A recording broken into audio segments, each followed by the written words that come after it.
Alright, so from time to time I talk about shimming my frets, or adding shims to frets, and I'm going to show you exactly what I mean by that.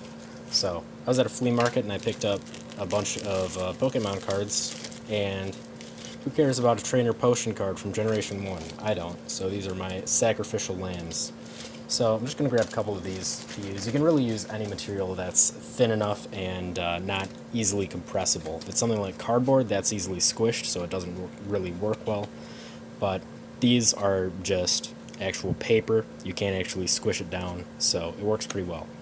But basically what I'm going to do is, depending on the style of pads I've got, these are the thin style pads.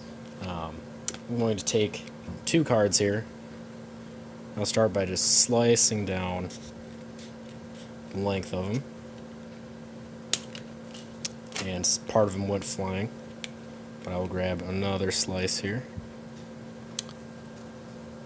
And then all I'm going to be doing is I'm just going to line these up, and I'm going to slice them into 5 little pairs here that are about the size of like the tip of one of my fingers here. Basically the size that you're looking for is to be able to set on top of a fret here without it rubbing on any of the edges, without it being too small that it can slide around a whole lot, but this is like a perfect size right there.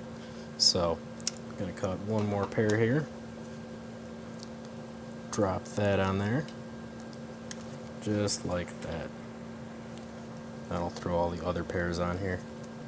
What this is going to do is it's going to create a little extra pressure on these pads here and reduce the actuation distance and thereby the actuation force. So you don't have to press down on the frets as hard, and they don't sink as far when you do press on them. So it's a different tactile feel. Some people like it. I personally do. Some people really dislike it. A lot of the top players just like really sort of floppy, squishy buttons. And that's not personally my style, but this is just a little something for you to consider.